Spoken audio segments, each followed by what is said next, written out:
Bingo Blitz rules. If your bingo has ads in it, That's not a bingo. if it doesn't have the coolest tournaments, mini games, and the most breathtaking design, Nope, not a bingo. if your bingo moment makes you feel so excited that you just want to burst in joy and scream out loud, bingo! Sorry, so you're playing... Bingo Blitz? Now that's a bingo.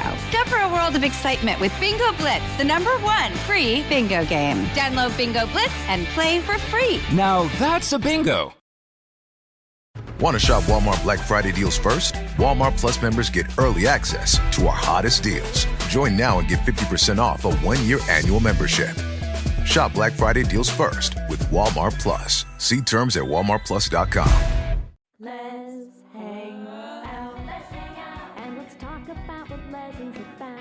Let's hang out. And let's listen to two lesbians shout. Let's hang out. Let's hang out. Hey everyone, welcome back to Lez Hang Out, the podcast where these boots are made for walking, and that's just what they'll say, 'cause one of these days these boots are gonna tell you I was gay. Which boots specifically? I mean, we know All of the boots. We know which boots. All really. boots are gay. We know which boots. Kinky boots? Docs, gay. Gay. Rain boots? Gay. I'm sorry to break it to you. If you live in Seattle, you're all gay. From the West Coast, I'm Lee Holmes Foster. And from the East Coast, I'm Ellie Brigida. To those of you who've been with us through this whole journey, thank you as always for listening. If you're a new listener, welcome. We're excited to have you here. Here's what's happening this week. This week in the Lesdom. This week in the Lesdom is a place where we can touch base each episode about things going on with the podcast or otherwise. We are still releasing our Season 7 Patreon bonus episodes. Our last episode was on red, white, and royal blue, and you can find that at bit.ly/lespatreon. We also want to remind you that all of the episodes of Journey to the Heart are up anywhere you listen to podcasts. The whole first version through the story. There are more versions to come. So if you haven't checked it out, I would recommend listening to the version that's out now so that you can join us in June for Pride Month for the version with all of the choices switched from what the first votes were. So exciting. You're also going to get some new songs in the second version, so that's very exciting too. Very exciting. All right. In the greater Les universe, there is a queer cheerleading movie coming out called Backspot with Evan Rachel Wood, not playing a cheerleader, I don't think. I think she's one of the parents. However, Evan Rachel Wood still playing high school. yeah, Evan Rachel Wood still in high school. But super excited for that.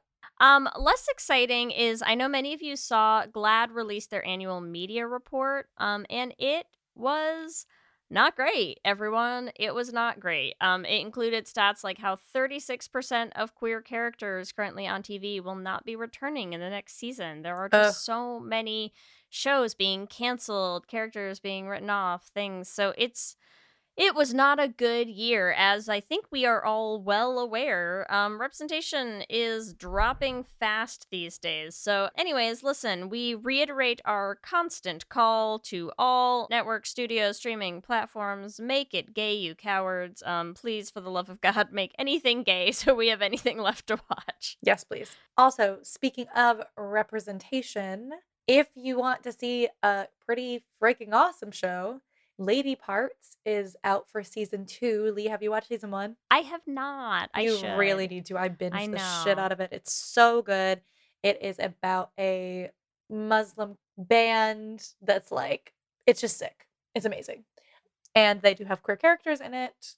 And I'm glad that they're getting a season 2. So I'm super excited for that to come out. That's what's happening this week. Back to you, Ellie and Lee. Thanks, Ellie and Lee. We are so excited to bring you episode 19 of season 7, Below the Belt. And we are super excited to be joined by a very special guest for today. We have Eleanor Medhurst, who is an independent lesbian fashion historian, the author of Dressing Dykes, which is an online blog about lesbian fashion history. She has degrees in design and fashion history from the University of Brighton, and her first book, Unsuitable, A History of Lesbian Fashions, coming out next month, this June, and you're all gonna want to check it out. So, Eleanor, thanks for being here with us. Thank you so much for having me. It's really exciting.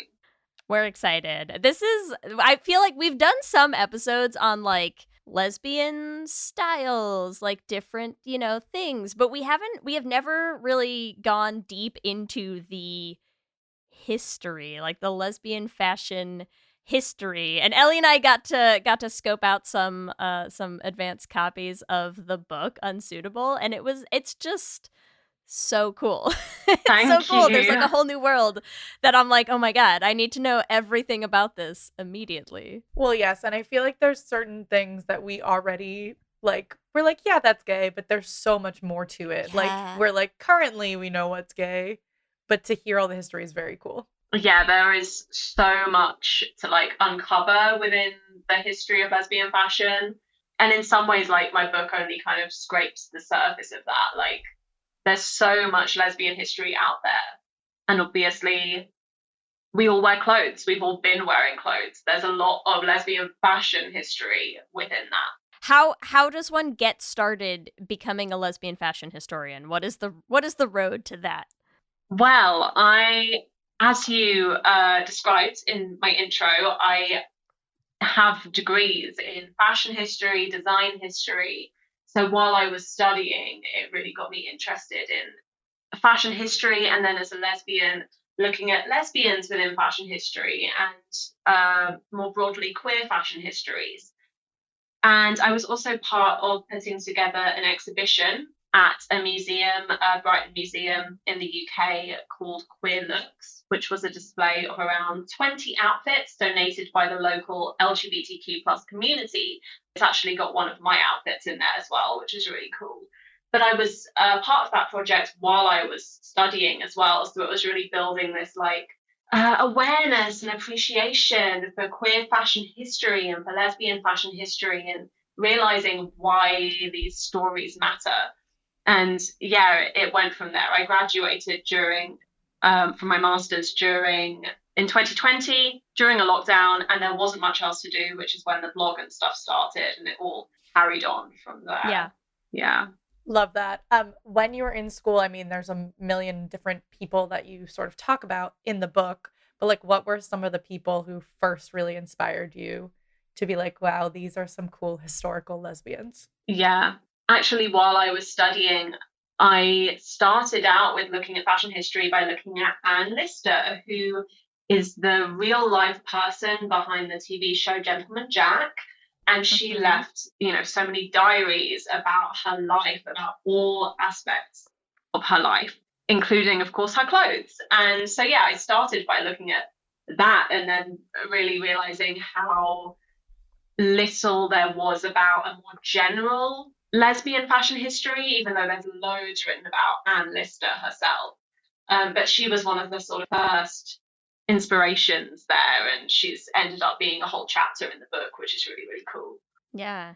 What I thought was super cool in the Anne Lister section is the discussion about the fact that there are things that we do that like we sort of impose back on people historically, like in Gentleman Jack, the use of the top hat, right? Like in the book you talk about how Anne Lister probably didn't, or at least not that we are aware of concretely, like wear a top hat, but it was a decision made for the show because it would easily convey something That she's gay?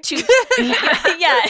Yes, it would easily convey that level of being gay to modern audiences in a way that her dress and how it stood out at the time would be super hard to do, right? And it like that was such a cool sort of twist to realize about how we look at historical dress and fashion choices that lesbians were making, and how we, are or are not easily able to see and understand them from our current vantage point. Yeah, absolutely. Like that's something that's been so interesting to me. The like division between how we see Anne Lister, especially since Gentleman Jack, which has been such a cultural phenomenon. And it has the iconic top hat, like the beginning of the show, the like opening sequence starts with Saran Jones putting on this top hat and dressing. And but yeah, as far as we know, Anne Lister didn't wear top hats. She might have worn them occasionally as part of what was called a riding habit, which is what you would wear to ride horses.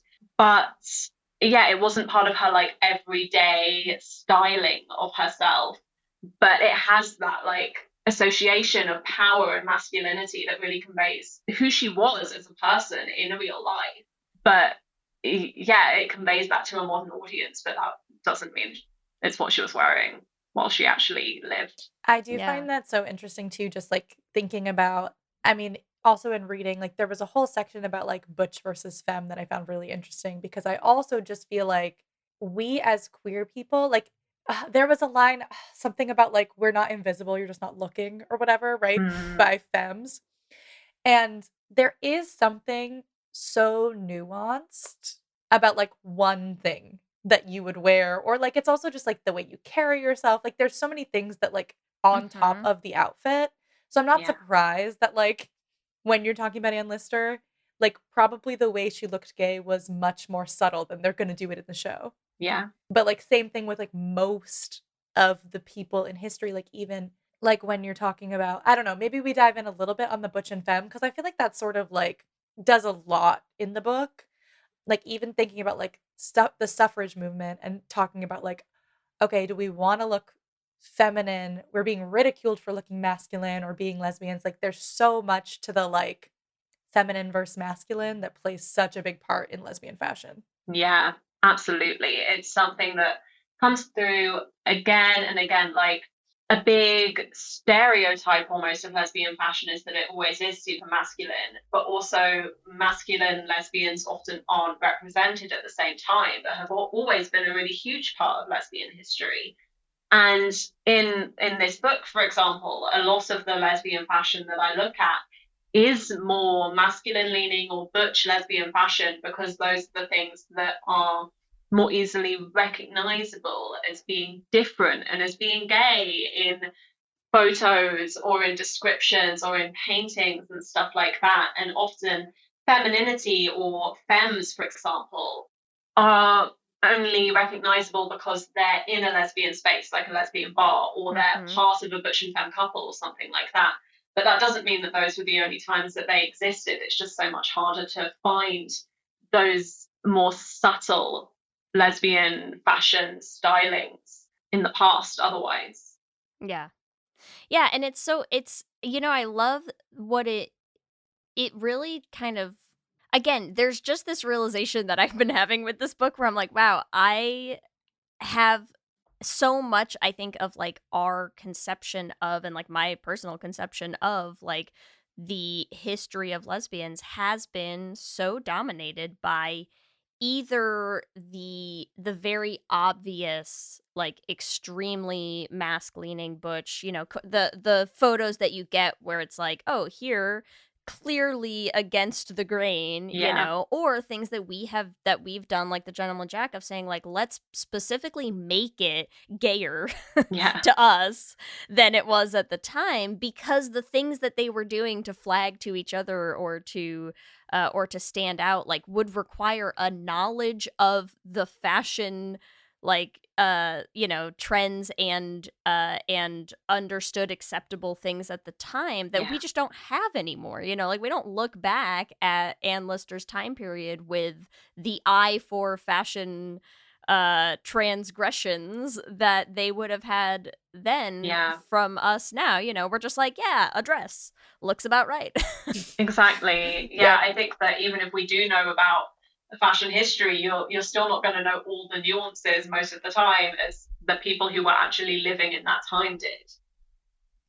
Yeah, could we talk a little bit about some of the flags? Because there was a part that was talking about like, even there was like maybe like a black leather purse that was a flag to say you were femme. Like there were like very small things that were like, hey, I'm gay, that like other people might not know, that honestly we still do now. Yeah, definitely.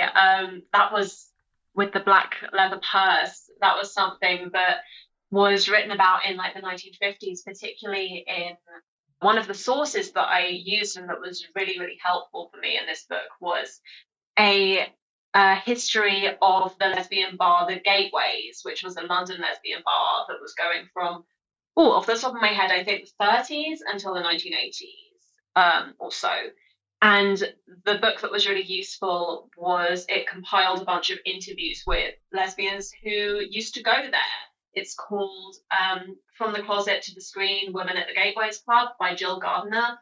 And it's just full of interviews where people are describing why they went to the Gateways Lesbian Club, when they went, what they wore. And yeah, one of the things that they describe is how femmes would be wearing black patent leather handbags with their bouffant beehive hairdos, and how that was kind of like a uniform, even though it matched what was kind of fashionable and feminine at the time. This would have been in the 1960s. It was still a lesbian uniform, and it was recognizable to people within the community as being like a lesbian flag. Yeah, I love also the use of the word uniform, because it just makes me laugh of like, we all know we still have the uniforms. Absolutely. It's so true. Yeah. Like, you're like, all right, I just came out of the closet. Let me pick up my uniform. Yeah. Let me put my carabiner on. Yeah. Yeah. Yeah. Exactly. The beanies, the snapback hats, like the accessories also, like we talked about before, the boots, like the Doc Martens. Like, there are the oh my God, my girlfriend just got me a pair of Birkenstocks, and I was like, I've been fighting against being a Birkenstock lesbian. Like, Don't do it. I'm only wearing Stop them fighting, Ellie. I'm only wearing them in my house. I'm sorry, I cannot wear them outside. It's like, for me, it's like, we're gonna get you. Yeah. We're gonna get you. The trinity of lesbian shoes, the joke I always say, just because it rhymes, is Docs, Crocs, and Birkenstocks. And they're all very kind of different genres of lesbian. And obviously there are other kinds of lesbian shoes too, but I love the like Docs, Crocs, Birkenstocks triad rhyme. I just think it's so fun. That is so funny. Oh God. I got 2 out of 3, but I will not do Crocs. No, I used to think that. And then I've got my platform pastel pink Crocs. So, oh my God. Yes, listeners, Eleanor is currently showing us her Crocs. Yeah. Her pink Crocs. Always within reach. But you know what's funny? You know what's funny about it is like there are so many things like that, and we complain all the time, right? That it's like it feels like, I think lesbians were constantly moving the needle. Yeah. Right? And then everyone else catches up, because it's like we talk all the time still about how now we're like, yeah, straight girls, like, please stop wearing your docs and beaners. You're confusing us. Like, take the beanie off. You're in the uniform, you know? And it's like, it's interesting to look back at all of these things that you see where you're like, wow, this must have been wildly out of the norm at the time, and now looking back at it, we're just like, we can't see where, like, we don't know where the needle was at every point. Well, us, the lay people, you probably have a better understanding of it, you know, but it's like, but you look at all these things and it's really hard to see when it was that like the needle was slowly shifting with sort of the rest of women and femininity and style like following behind. But it just sort of feels like there's all of these, just this constant shift of like queers kind of pushing the envelope, and then the envelope becoming normal again, and then having to find new exciting ways to like signal that we're outside of the norm endlessly. You know, definitely. I think that's something that I say quite a lot, is when there's the kind of frustration that lesbian fashion is being almost like appropriated. I think that in some ways it's almost good, just because so much of lesbian fashion is about being able to not care about if you're being super perfect, and being comfortable, being practical, being ready for things. I do think that an encouragement of more women, no matter what their gender or sexuality is, to wear like comfortable, practical things is actually like a really, really good thing. And I do think that, you know, as queer people, we will continually come up with new ways to express ourselves. So I don't think it's necessarily always a bad thing when parts of our culture and self-styling that we want to cling to do become slightly more mainstream. I do think there are, you know, limits as well, because some things feel a bit more sacred almost, I don't know, but with things like boots, dungarees or overalls, I think that those are like, okay, you know what, you can actually wear them. That's okay. I'll let you have them. I feel like, so called we'll out. allow it. I'm like wearing boots and overalls every day. Yeah. I'm obsessed with that. Oh, well, I think also too, like just going a little bit more back to the book too, of just the history of it. It's like it also is in some places safer to be gay now. Yeah. So Yeah. like when you look at like I was particularly interested too in like the entire section on sort of like the 20s through I don't know, it was like 20s, 40s Yeah. ish, where it's like also fashion and it's like what's the fashion you wear at this like private party Yeah. and what's the fashion you wear out publicly Yeah. because it's not really safe to publicly dress in a certain way, Yeah. right? Yeah, that definitely makes me think immediately of in the chapter about the Harlem Renaissance, Mabel Hampton, who is a fantastic, fantastic figure. She was a dancer and singer in the Harlem Renaissance, and then was really key to building up a collection of the lesbian herstory archives and in New York. And she did loads of recordings of interviews about her life as a lesbian. And in some of those interviews, wow. yeah, Yeah. in some of them, she was speaking about the parties that she used to go to in New York in the 20s through to the 40s, and how she was always she was a butch lesbian or a stud or a masculine lesbian, and she would go with a suitcase with an outfit, a change of clothes with like trousers or pants inside, and she would get changed when she arrived at this safe space because it wasn't safe to walk the streets wearing those clothes. And that's, such a perfect example of that phenomenon, which, definitely would have been far more widespread. It wouldn't have just been her or her immediate community doing that. So many people would have been becoming their real selves once they reached somewhere safe. Yeah. Yeah. I love that too. I'm like, that also means that any woman like carrying around a suitcase, you're like, gay. What's in I know that what's in your suitcase? suitcase. It's a sailor outfit. We all know We it. know it. We know you have trousers in there. There was also too like even like I mean it wasn't safe, right, just from a like societal standpoint, but there were like even laws about how people could dress in certain times, right?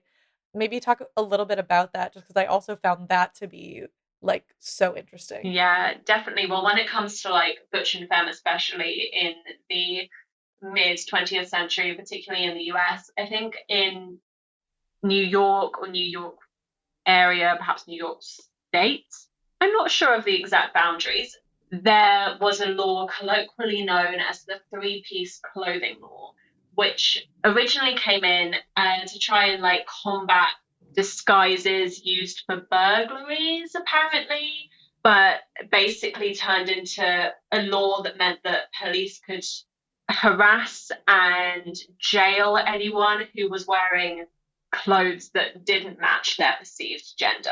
So basically, they had to be wearing at least three pieces of correctly, in quotations, gendered clothing. So sometimes that would be like if you were a butch lesbian and you didn't want to be arrested, you might wear a woman's coat. You might wear, in some examples, it's like a woman's bra, but then I'm like, how are you getting fully undressed for this inspection? Maybe. Yeah. Or stuff like that. But then if you take those items of clothing away, then suddenly you're much more vulnerable because you can be arrested because of this law that had morphed into this way to just like police deviance and queerness through the clothes that people were wearing. So yeah, people did have to be either very clever in the ways that they were styling themselves or be like vulnerable to arrest. And it's interesting again because then like that ties back into this idea of like where we lose so much of the history of people whose presentation didn't conflict with the requirements of society, you know? And it's like, yeah, where do you, what you're going to see at that point is so much of the recorded history being about people who were breaking the law or trying to break the law or like pushing the limits of the law, you know, and you're not going to see the women who just walked down the street without problems, Yeah. right? Like all the femme lesbians who were just like, that's not an issue for me, right? Mhm. Like you just sort of lose, there's this conflict between what we keep track of, like what gets preserved, you know, in terms of like historical records and stuff. Definitely. And a lot of the time, the feminine lesbians who do get like preserved in the historical record are either people who were very rich and privileged and were able to just like announce that they were gay and not have any repercussions from it, really, or people who were recorded through their association with their partners, for example. Like one of the examples in the book is Lillian Foster, who was Mabel Hampton's partner. She was often referred to as her wife, even though they weren't legally married. They lived as if they were. And we remember her through these recordings, these interviews about her life that Mabel Hampton did, talking about Lillian, talking about how Lillian loved to dress. And yeah, a lot of the time, the ways that you can find femme lesbians or just feminine lesbians in history is only through other people's recollections or immense privilege, I guess. Yeah, that makes sense. Too, what I did find interesting was there was a whole section basically talking about how like, and I think we even have this now, right? Like femmes have a bit of like straight passing privilege. Yeah. Right? And so there was like a whole thing where it was like a femme butch couple, like usually the femme would be the breadwinner because she was the one who could actually get a job. Like they weren't hiring butch women because they looked like butch women. Yeah. Right? So it was like also sort of an interesting thing to see that it was like, you know, they're like stealthily going into the world being like, ha ha ha, you think I'm straight, I'm gonna take your money and then go back to my butch wife. Exactly. That's the dream, man. Take the straight dollars and go back to being gay. Yeah, definitely. That's incredible. Yeah. Yeah, like there was like a line about femmes being tactical gorillas. Yeah, that's a fantastic quote. I think it's by Jewel Gomez. But yeah, it's a great, it's like butchers are like the frontline soldiers while femmes are the tactical guerrillas. It's great. Let's take a break right here. We'll hear from some sponsors. We will be right back to dive into more of this. This episode is sponsored by BetterHelp. And as we head into Thanksgiving time, I want to start by thanking my wife, Kelsey, who has not only listened to just about every episode of this podcast for 8 seasons now, but who also is the only reason I'm able to make time to record it every week.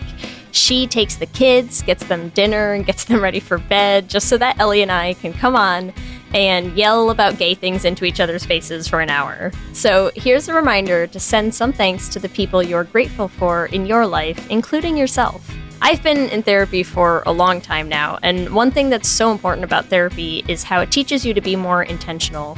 And being intentional about gratitude and how to show that to the people you appreciate is just one of the many benefits that I've gotten from therapy over the years. If you've been thinking of starting therapy, consider giving BetterHelp a try. I know how hard it can be to find time for regular therapy, and BetterHelp is designed to be flexible and convenient for your schedule.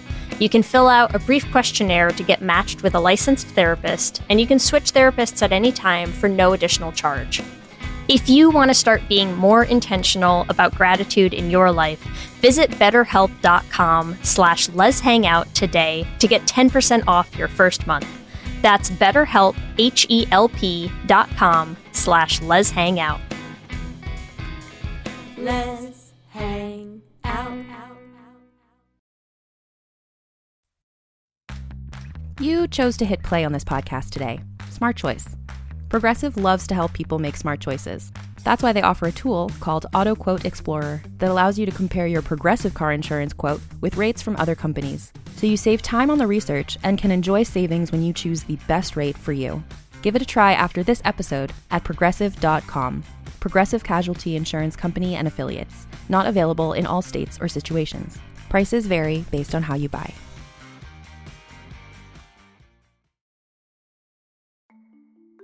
For many businesses, the holiday season can be both an exciting and stressful time. With so many balls in the air, one thing you definitely want to know you can rely on is how you're selling your products. And with Shopify, you can rest easy knowing it's the home of the #1 checkout on the planet. Nobody does selling better than Shopify, and when it comes to successful brands like Aloe, Allbirds, or Skims, an often overlooked secret is all the things that go on behind the scenes that make selling, and for shoppers, buying, simple. For millions of businesses, if you take a peek behind that curtain, you'll see that Shopify is what makes it all possible. Shop Pay boosts conversions up to 50%, so that's more happy customers and way more sales going. It's true all the time, but especially this time of year, your commerce platform better be ready to sell wherever your customers are scrolling or strolling, on the web, in your store, in their feed, and everywhere in between. Businesses that sell more sell on Shopify. Upgrade your business and get the same checkout we use for Realm merch with Shopify. Sign up for your $1 per month trial period at shopify.com/realm, all lowercase. Go to shopify.com/realm to upgrade your selling today. Shopify.com/realm.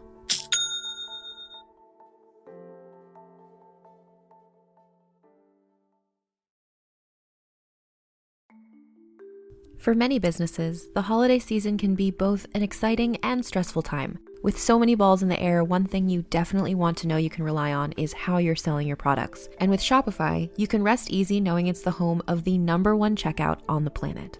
Nobody does selling better than Shopify, and when it comes to successful brands like Aloe, Allbirds, or Skims, an often overlooked secret is all the things that go on behind the scenes that make selling, and for shoppers, buying, simple. For millions of businesses, if you take a peek behind that curtain, you'll see that Shopify is what makes it all possible. Shop Pay boosts conversions up to 50%, so that's more happy customers and way more sales going.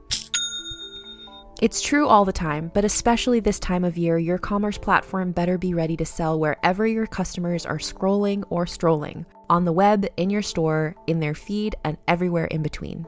Businesses that sell more sell on Shopify. Upgrade your business and get the same checkout we use for Realm merch with Shopify. Sign up for your $1 per month trial period at shopify.com/realm, all lowercase. Go to shopify.com/realm to upgrade your selling today. Shopify.com/realm.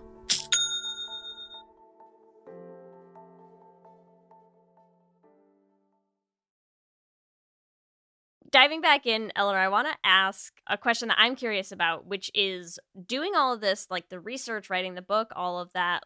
It's this deep dive into like lesbian fashion throughout the ages. How has it affected like your own sense of style, your own fashion, your own like how you relate to your own sense of fashion? Yeah, I mean, I feel like I'm very conscious of the way that I style myself. Sometimes I'm not, sometimes you just have to put on some clothes. Sometimes you're like, oh, that would look cute. But yeah, I'm more aware of the more subtle codes, the subtleties of lesbian fashion. And like, for example, I recently got a necklace that like fastens with a little carabiner because I was like, oh, that's a fun little flag to add to the outfit and stuff like that. Like I feel like I bring in some more like obscure lesbian codes every now and then. Like one of the things that comes up in the book is the apparent trend for lesbians in 1920s Paris pinning violets to their lapels. And I've got like a little violet like enamel pin that I sometimes wear on my lapel because it's like an ode to that. So I feel like there are sometimes these little references that I make because of my research and my work. I love that. I have a friend who has like a vibrator necklace. I feel like it's sort of similar. It like doesn't look like you don't know that it's a vibrator, but like like one of the little thin ones. Yeah. Yeah. And I'm like, that is a flag if I've ever seen that. If you know, you know. It really is. Yeah. Yeah. Right. Well, and it's like it's so funny because the thing I feel like this book, I feel like it gave me like a minor existential crisis because Okay, Like, not in a here bad we go. way. Here Not we in a bad go. way. No, because okay. So here's the thing, right? So like you're reading, not to like bring Ann Lister up again, but I think it's the one that stood out to me the most, right? Is like because I loved Gentleman Jack, and you're reading about how they specifically chose to be like, we tried dressing her in a bonnet, like the costume, like the Yeah. people working on the show were like, we tried dressing her in a bonnet, and it just like didn't work because it didn't Yeah. stand out, right? Like it wasn't going to translate to current audiences, like modern audiences, to be like, wow, and look at her, but she's all in black and like this type of ribbon. You're like, right, like we Yeah. don't pick up on that stuff because we're just going to see like period dress and we're like, period dress, great. And so they made this conscious choice to be like, let's make sure she stands out. And then you're looking back throughout history at so many, it's like, sure, you can have the people who were like really pushing the limits and pushing the envelope of like what was considered acceptable dress for women at the time, who were like, I clearly want to rebel against this, right? There were so many other people who were sort of just like, I am doing this in the subtle ways. I'm wearing the little violet lapel pin. I'm wearing a vibrator necklace that like we're not gonna pick up on. And I think the existential crisis part of it for me is I was like, I'm someone who I wouldn't consider myself butch, really. Like I'm very in what I would think of as like a currently like more androgynous space, you know, that leans mask some ways, but like also isn't wildly butch in terms of how we currently understand it. And it's like, I always describe my own fashion these days as I'm like, you know, I have another coworker who's queer that I work with, and I'm like, I dress for the gays. Like when I dress myself in the morning, what I know is like if I'm going into the office, like that coworker's always the person who's like, oh, you look cute today. And I'm like, yes, exactly. Great. You know, but I'm like, what if in 200 years people are looking at photos of me and they're just like, oh, look, you know, like early 2000s woman. And you're like, no. Yeah. No, wait. Leah, I don't think you have to worry about that. But why don't I, Ellie? Why don't I? Because that's what the whole book is about. The whole book is basically being like, hey, we don't know how to look back at things post, like now that the envelope has been pushed so far and the needle swung so wildly beyond where they were, they don't stand out to us anymore. Right? Like there are so many people who I'm sure were the me of their eras that now you're just like, you are lost to the sands of time unless you're a lesbian fashion historian like Eleanor, which we are not all. And I'm like, no, wait, do I need to push it more? What can I be doing? I mean, a suit every day. I don't know. You have a lesbian podcast, so I feel like we're doing all right. Yeah. There's that. Yeah. There's that. Like, I think we people know. have more records now. That's true. I mean, like there is for sure a lot of it that was probably lost to the fact that like we don't have endless like, you know, Instagrams from everyone in in the early 1900s and 1800s and going further back. But no, I don't know, like it was an interesting sudden shift to be like, oh wow, like yeah, the current standards are not gonna stay. They're already changing, right? Like we were talking about, they already get stolen, you know. It's like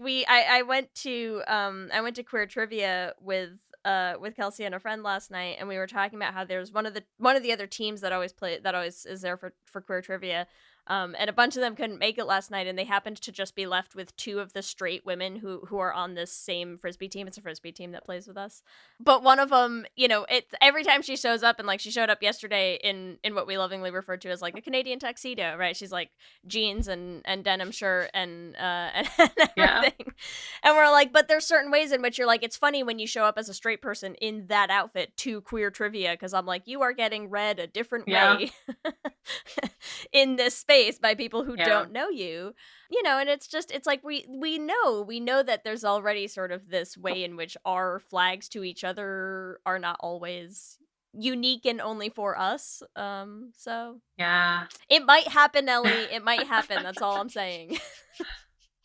It won't, but that's okay. Gotta get a vibrator necklace. Yeah. Septum piercing. You could do it. One thing I really liked about the book is also it's very expansive. Like, obviously, you're doing your best to, like, keep it, like, to whatever you can find, right? You only have access to whatever historical stuff you can talk about. But I do feel like you did a good job of, like, trying to include many identities. Like I particularly really liked the inclusion of trans lesbians and like how you sort of explained, maybe you can explain a little bit more to our listeners, because in like the whole forward, you talk a little bit about gender as it relates to fashion. And then talk a little bit about the trans lesbians in Berlin, because I thought that was a cool section. Yeah, definitely. I mean, something that I think is really important when looking at lesbian histories is that lesbian histories and trans histories are so intertwined, just because of any kind of gender nonconformity, whether that be in the people who you love, the way that you present yourself, the way that you feel about your own self. Those are all things that are mixed up with each other, and the communities have historically been mixed up with each other. And that, of course, leads to the fashions historically having been mixed up with one another, as they still are. And so something that comes through a few times in the book is the possibility of trans men or non-binary people or trans masculine people, or people who might have been lesbians, might not have ever, felt any identification with a label like that, might have felt more strongly towards gender labels, didn't use these labels to start with, so we can only look at them through the lenses that we have today anyway, and try and understand how they lived through these words. Like, yeah, it's like people didn't live in the categories that we have now, but we can still understand them as moving between them and being similar.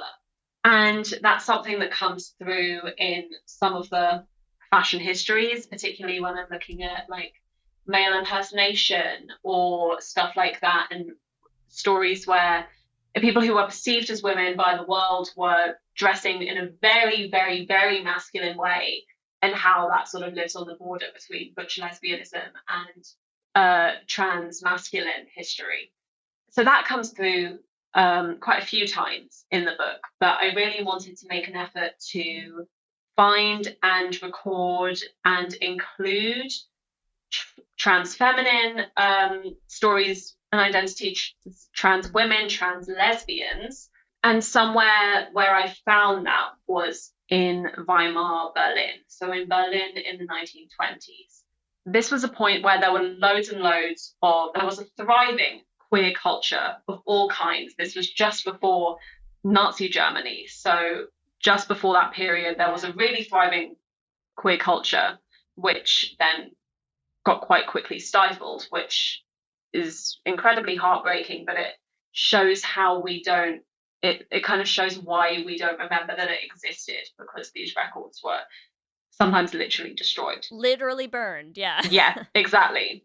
But yeah, during this period, like I said, thriving queer culture, there were loads of queer magazines, there were multiple lesbian magazines, multiple lesbian clubs. And in some of these magazines, there were what were called transvestite supplements, which were parts of the magazine where basically trans lives, everyday experiences were written about.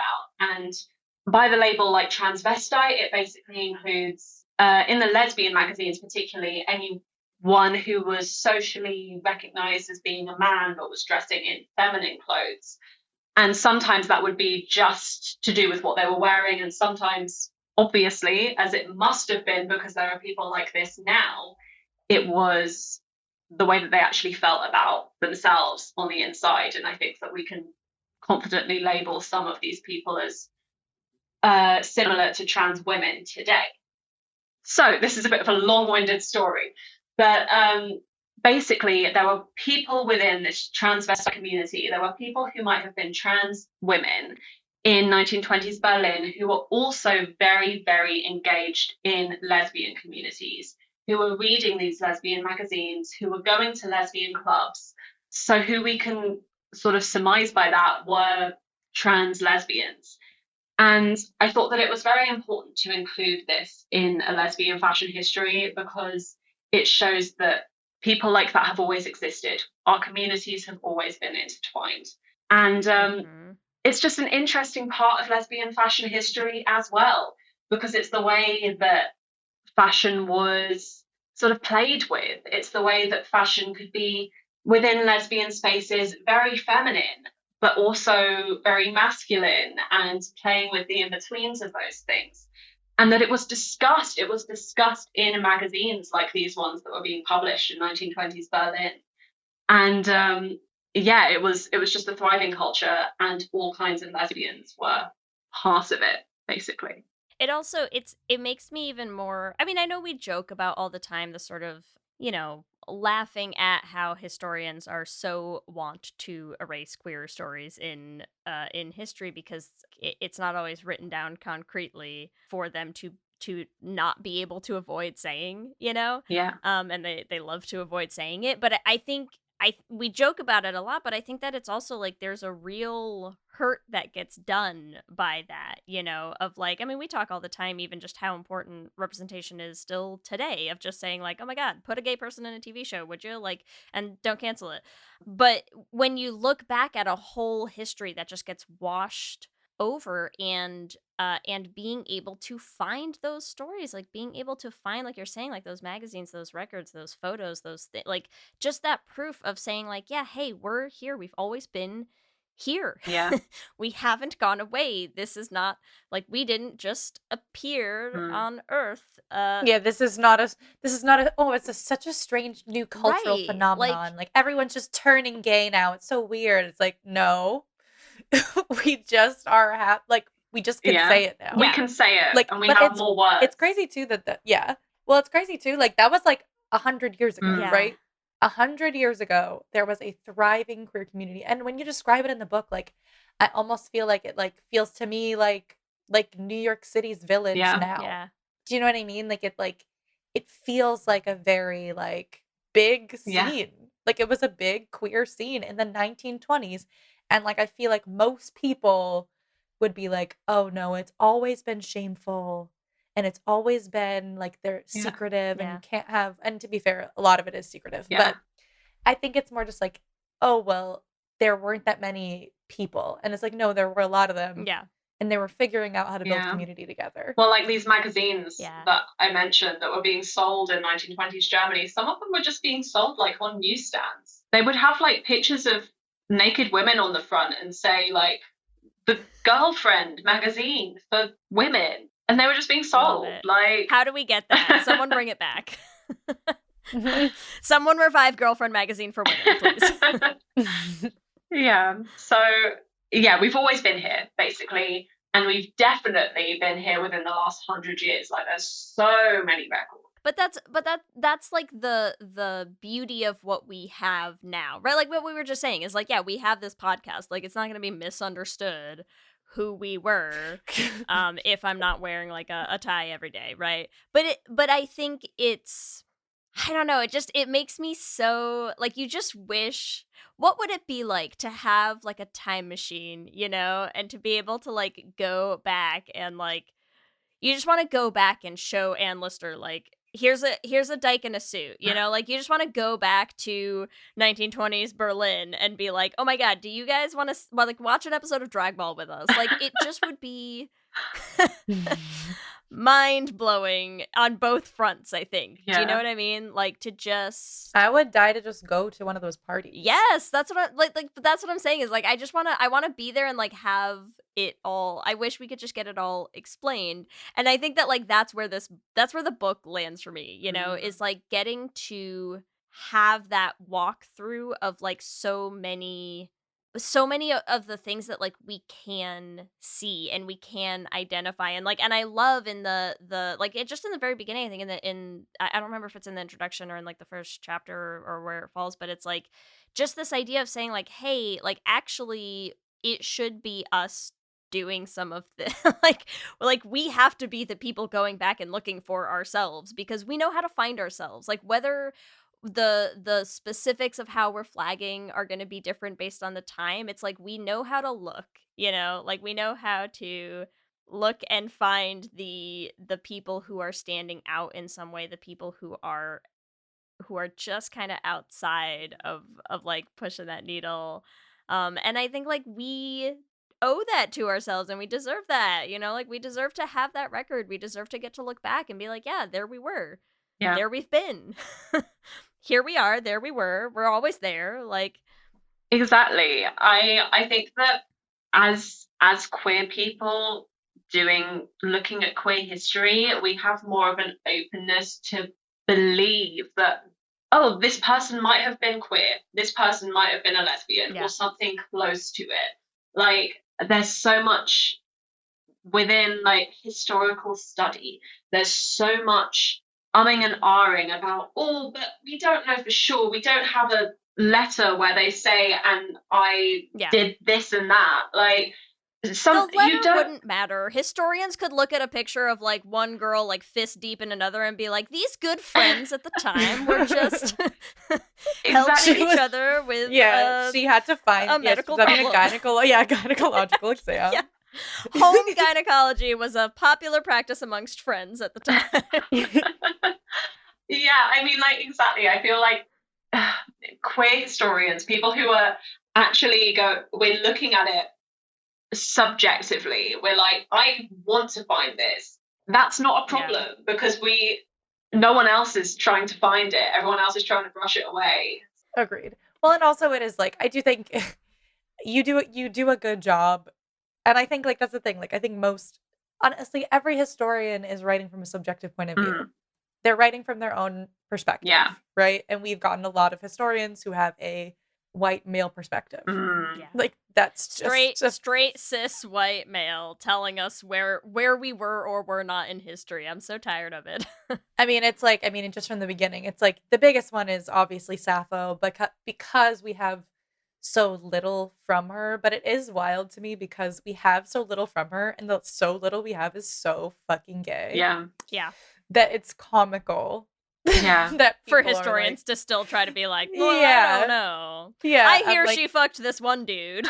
Yeah. I'm like, I have a lot to say on Sappho. I actually, I did another podcast series about Sappho. So yeah.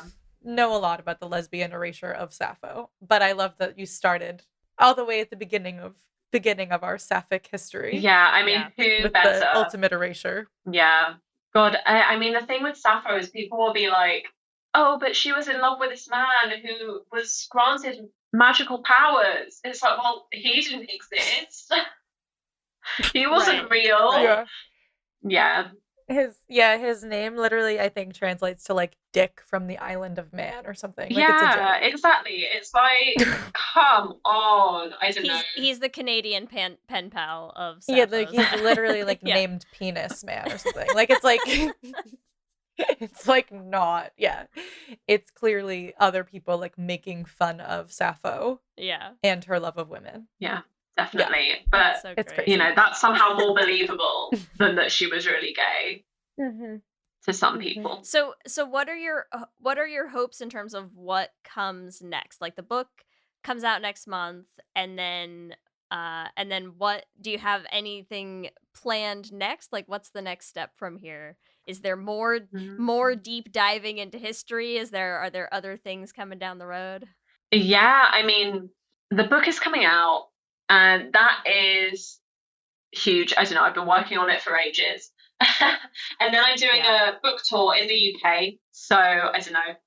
Obviously, tragic for anyone not in the UK, but I am going to be going all over the place in June and July. So that's going to be filling up a lot of my time. Come to San Francisco. Yeah. I mean, we also definitely have some UK listeners. Yeah, so we any do. UK listeners out there definitely should go. Definitely. If anyone wants to pay for me to come to America, then I will come.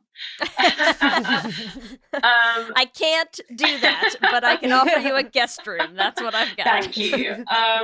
Yeah, and then I am actually working on the very, very, very, very beginnings of my next book.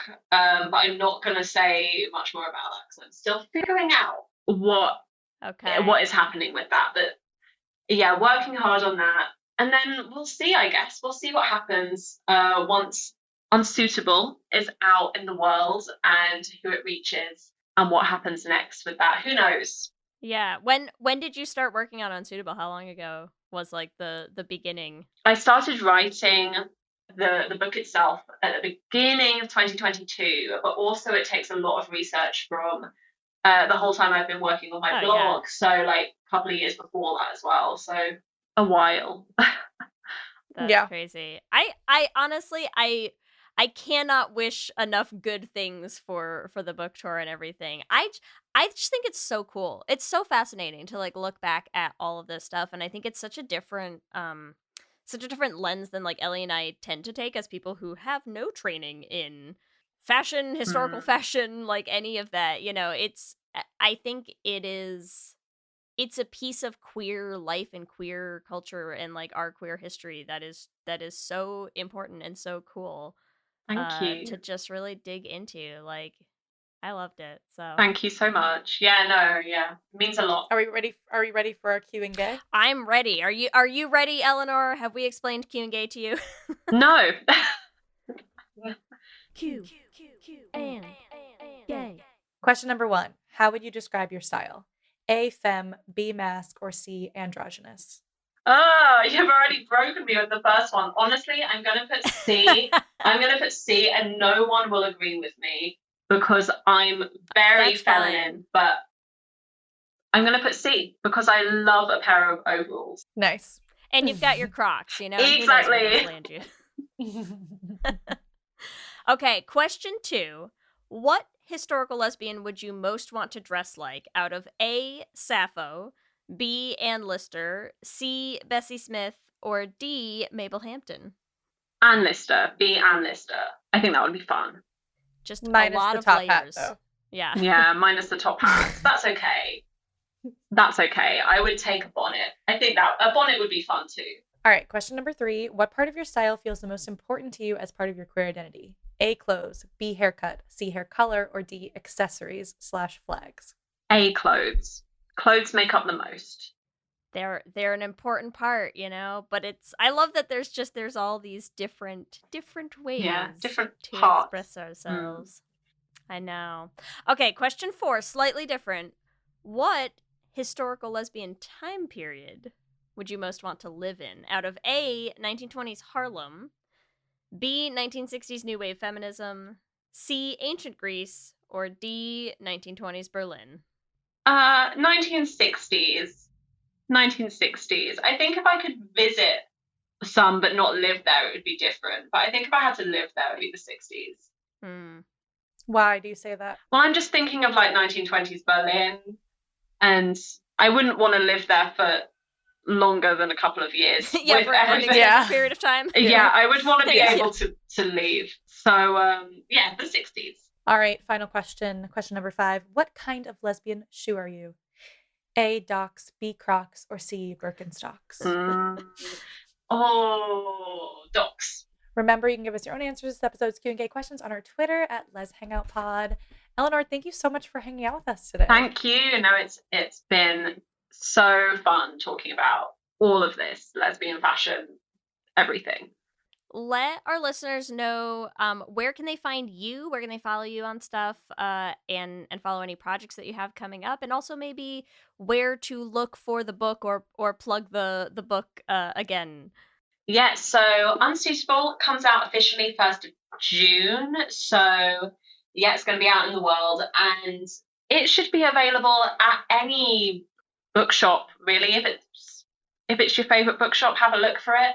I'm also on TikTok as Ellie Medhurst. I'm on Instagram as Dressing Dykes. So yeah, and then I have my blog, which is dressingdykes.com. So there's a lot of places that you can find me in the world of online. Incredible. And definitely check out the book, Unsuitable. It's just fascinating. It's really cool. Thank you so much. Let me hear you say hip, hip, hip, hip, hip, well, yeah. We love hearing from all of you, and we love continuing to build this community. So we just want to shout out some of our favorite things every episode. And we want to start with Selena, who messaged us on Instagram about our Van Helsing episode and how much they enjoyed it, which I'm so glad that people are enjoying the Van Helsing episode. We had a great time with Alex recording it. Also asking if there's going to be an episode on Love Lies Bleeding. Of course, there's going to be an episode on Love Lies Bleeding. Ellie and I are still discussing whether it's going to be able to fit in this season, because if we want to do a Essentials on it, it will probably be next season. But we just want everyone to know, of course, it's going to happen. Don't stress. Don't worry. Don't worry We got you. your pretty little minds about it. We are going to cover Love Lies Bleeding. It might be like early season 8, you know? We just might have to build some anticipation. We'll see. Also on our Instagram, Shannon reached out and shared the JoJo Siwa SNL sketch, which, yes, we did see, and said, I think they listened to your episode. So, yes, I think SNL is like, what are Ellie and Lee talking about? We should do a sketch about that. Mm-hmm. Yep, you're right. I think that's what they did. Yeah. We'll take a writer's fee whenever they're ready. Whenever Okay, you're we'll send ready, you our yeah. address. We'll send you our address, SNL. Don't stress. We also want to shout out Mouse, who sent us the video of Tegan and Sarah responding to JoJo Siwa. It's like we weren't, sort of talking into the void in terms of people's interest in the whole JoJo Siwa discourse and ridiculous situation. So glad people enjoyed it. We had a blast and are still filled with so many thoughts. So many thoughts on the whole JoJo situation. Oh, JoJo. As always, we want to thank our lesbian Jesus patrons, JoJo Siwa. Thanks for your donation, JoJo. Oh, God. JoJo, hit us up.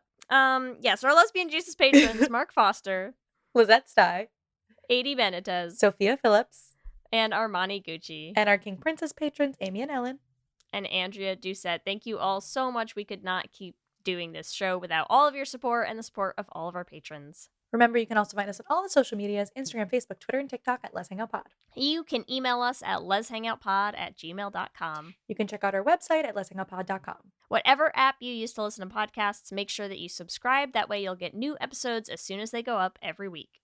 We're also posting videos on our YouTube channel, so make sure you subscribe at youtube.com/lezhangoutpod to catch them. Lez Hang Out is an independently produced show. It's hosted by us. Our audio production is done by Ellie. Our production assistant is Krista Murison. And various other podcasting shenanigans are done by me.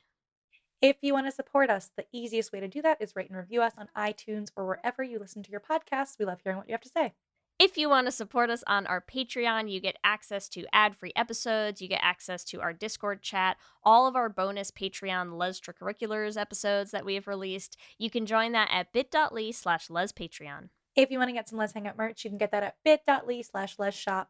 It is the perfect time to get your pride gear. We've got a shirt that says Lez. We've got all kinds of different, what's the flag one that we have? Or those are for Christmas? We have the flag ones that we did for Christmas lights, but we also have like a pride with various queer flags. We have coloring the letters.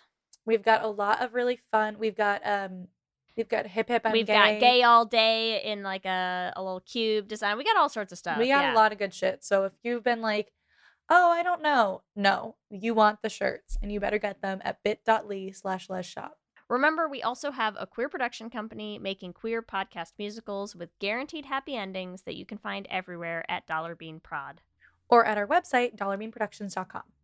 You can check out all the episodes of our first show, The Flame, on any podcasting app, as well as our second show, Journey to the Heart. The first version is up everywhere you listen to podcasts. And if you want to help support us in making more musicals, you can join our Patreon at bit.ly/dollarbeanpatreon.